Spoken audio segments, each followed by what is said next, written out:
So I've done the mystery of the emblem, and at least the looks that you generally get in this game are a fair bit different from, Shadow Dragon.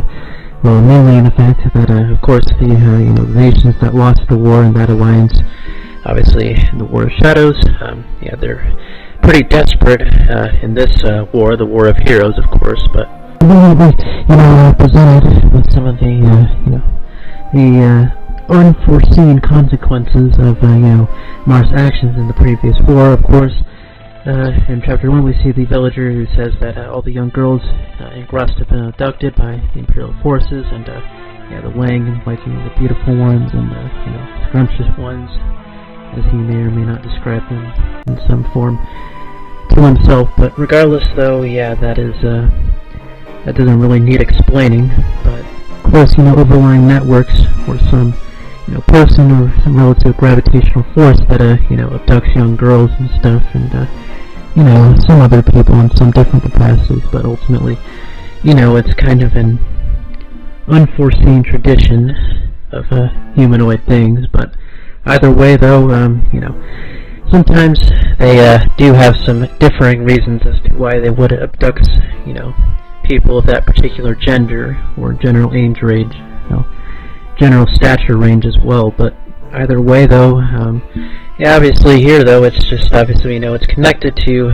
Garneth and his desires that somewhat align with the Dragonkin. But regardless though, it is certainly something to ponder over. But either way, right, regardless though, Lorenz is clearly kneeling and gustifying, obviously as his country has gone completely up in flames. He has a weird relationship with obviously Yulia and Ubalo, but it ultimately doesn't really matter for him. He's completely gone, as is any semblance of Grustian digniference or anything like that. And obviously Marth, he obviously watches Lorenz go up in flames, and obviously it doesn't really occur to him quite yet, but things have gone completely up in AWOL, and it looks like Mars unduly actions, putting down Camus, generally taking a large swing at the Grustian army, amongst other things, regarding to geography and other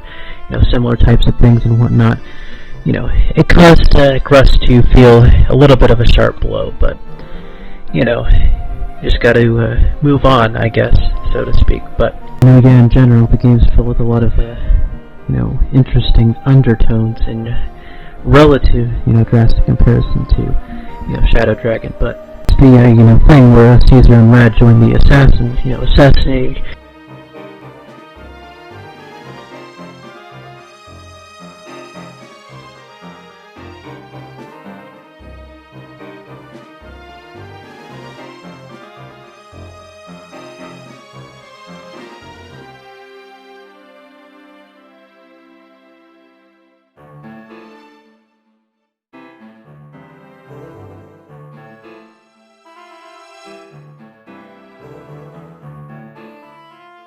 Caesar and Rad would ever pair up with people like this in the first place, even if they are desperate, so to speak. But either way, Mark does offer to have them back, even despite all of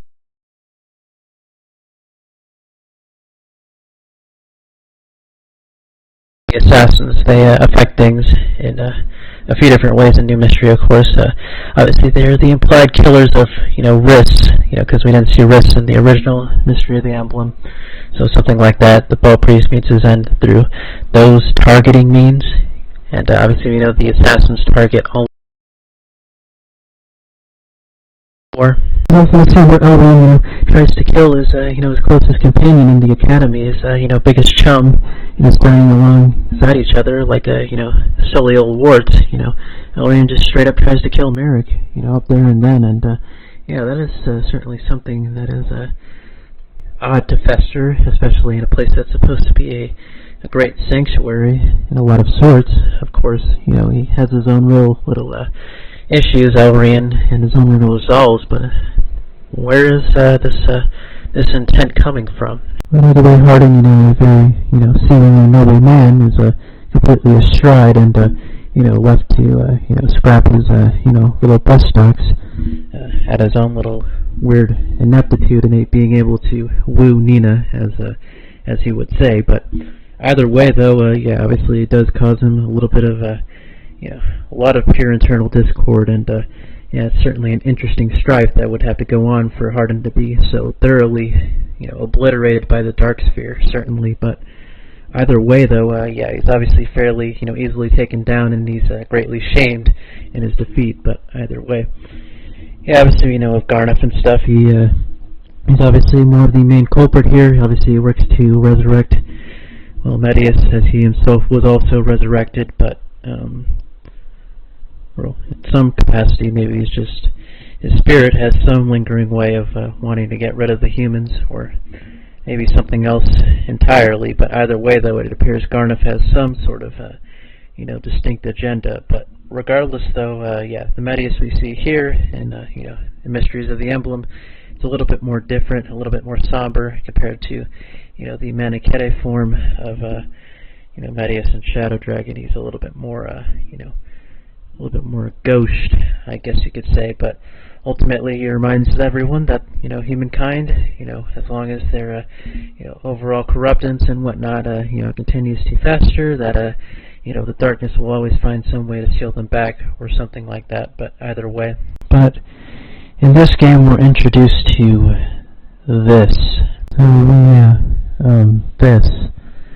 So obviously, these are the clerics that serve Medius that were supposedly abducted by Garnoff, but yeah. So obviously, as you can see here, the blotted out portraits, of these young maiden women and whatnot, and yeah, clearly you can see they're not in the most interesting of states, but obviously, as far as you can tell, if you save them, so to speak, with the correct character, they gain the light back in their eyes, or whatever, and yeah, things get relatively peachy keen. But there is certainly something that doesn't exactly bode well in this visage. But ultimately, the significance of the lifeless eyes becomes more relevant later on. But ultimately, it is kind of, something that does have to be, talked about as, something that drains from you, something is sucked and, utilized from you.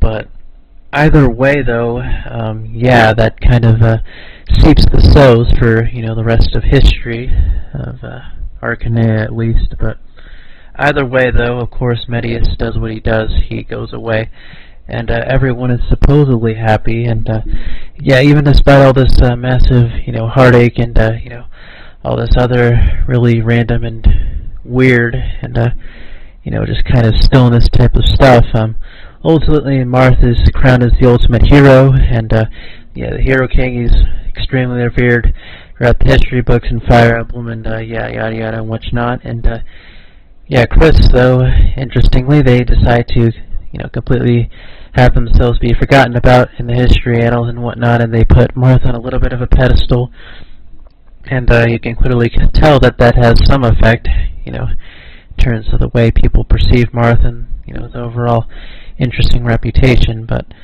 either way, though, yeah, that is that. And, yeah, as for Elrian, though, yeah, obviously I am aware of the DLC, episode where Garnoff supposedly mind washes him, or whatever, to, attack Merrick, but, I think Garnoff is able to, take advantage of, Elrian's, misguided, misfortunes that he may have or may not have with Merrick, but still, why would, Merrick's very, interesting, deep, dark desires have to do with, killing Merrick, or, wiping Merrick, clean off the face? It just doesn't really make a lot of cohesive sense, as you would say.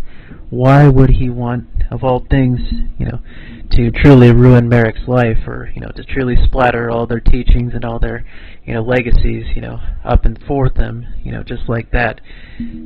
Yeah, that's certainly something that it doesn't really get, brought up enough, I guess you could say. But either way, though, yeah, there's a lot of, very odd and lingering things that, don't get resolved, or, that creepily just kind of self in the background. But either way, it does have to do with Garnoff a little bit. What could his true motives actually be?